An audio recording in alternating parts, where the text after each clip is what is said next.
Hi, my name is Mark Nespley. I'm a strength coach and personal trainer of 9 years. And in my experience, I've had the pleasure of working with many people with arthritic pain, muscle pain, and tight joints or stiff joints. So what we're going to do today is run you through a series of exercises to help alleviate some of that pain, increase your range of motion, and give you a better overall quality of life. Joint stiffness is often caused from lack of fluid in the joints, and that's usually due to inactivity from work, sleep patterns, maybe even arthritic pain.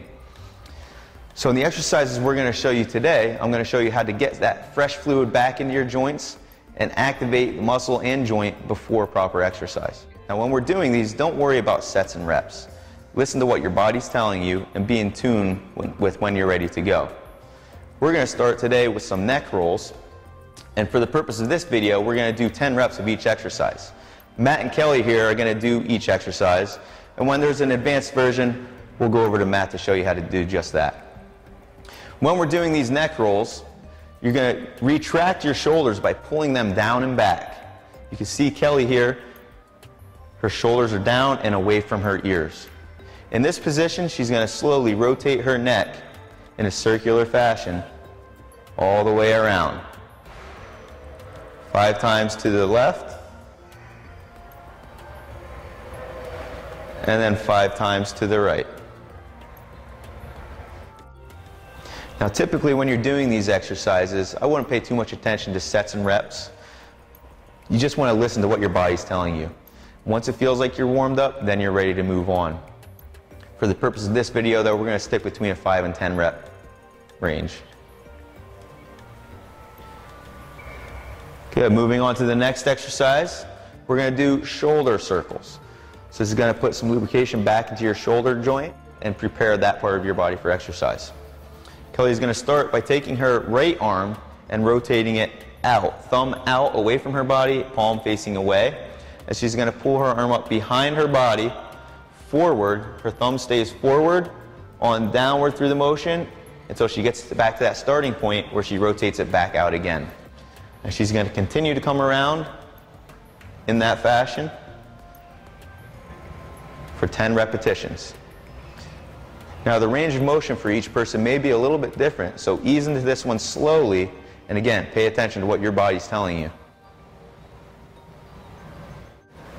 And after 10 reps, we'll move on into the other side. Again, we rotate your hand out, bring your arm up behind your body and forward. Now Kelly has some shoulder impingement here, so you can see her range of motion on her left side compared to her right side is not quite what it should be. So she's going out to the side a little bit more instead of over the top due to that problem. Meanwhile, Matt, on the other hand, is still able to move all the way up in a circular fashion and all the way back down through the motion. The next exercise we're going to do is again for the shoulder. It's just a rotation across your body. So Kelly and Matt are going to start with their hands raised up, thumbs up, above their heads, and they're slowly going to bring their arm across their body to the other side without rotating through their hips and without rotating through their shoulders.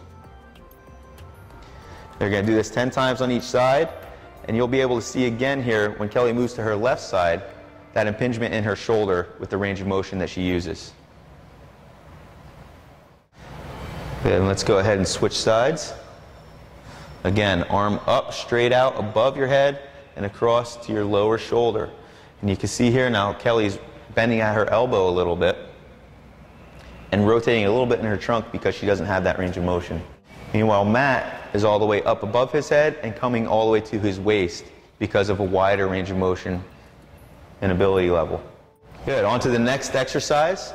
We're going to do some elbow rotations. So with these elbow circles, Matt and Kelly are going to raise their arms up, out, away from their body with their elbows bent at 90 degrees. And they're going to hinge, stay bent at 90 degrees through the elbow and rotate through the shoulder again. Bring their arms up and down. Okay, now if you notice the difference between Matt and Kelly, you'll see Kelly has to stop right in front of her body, whereas Matt can rotate all the way down, again because of tightness in her shoulders. Good. Now we're going to move on to the lower part of our bodies and do something we call hip swings. Kelly's going to do a modified version here against the wall. You can do these with a vanity at home or any wall in the house. So with her body angled away from the wall and her feet out about 3 feet, She's going to put her right leg in front of her hips and her left leg and swing it out to a comfortable distance and back down and across her body. Again, trying not to sway too much back and forth, just doing all the movement through her hips. Kelly's going to do that for 10 reps on her right and on her left. Meanwhile, Matt over here is going to get down into a push-up position for a more advanced version.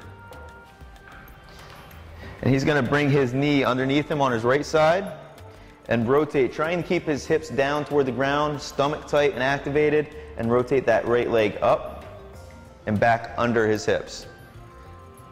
10 times on each side. And again, you want to try to stay activated through your core, stomach tight, glutes tight, limited range of motion through your hips. And this is a great exercise, again, for people who have a desk job or are seated a large part of the day. It's really going to open up that hip complex for you and prepare you for more rigorous exercise. Okay, the next exercise we're going to do is some toe touches. Kelly's going to start with a more modified version here. Her feet are shoulder width apart. And she's going to do what we call a hip hinge. She's going to find her hip joint, place her thumbs on it, and push backward. And then she's going to drop her arms straight down, sticking her glutes back toward the wall. She's keeping good neutral spine. Her head is up, and she's going down to a comfortable spot right above her knees or to her mid-shin. Again, this is dependent on you and your range of motion. Matt is going to do the same movement, hip hinge, arms straight, sticking his glutes out in that athletic stance. But Matt has more range of motion, so he's going to go down all the way to his toes. Again, head up, back flat, hips back, and when they stand up, they activate their glutes and pull through their glutes, not their lower back. Okay, after the toe touches, we're going to go to knee circles. So again, in that athletic position, Matt and Kelly are going to put their hands right above their knees on their thighs and just move in a circular fashion to get some fluid into your knees. Okay, great job, guys. So that concludes our segment today on muscle activation and joint activation. Again, these exercises can be performed before exercise to warm up your body and lubricate your joints. Don't worry about sets and reps. Just be comfortable, listen to what your body's telling you, and go at it.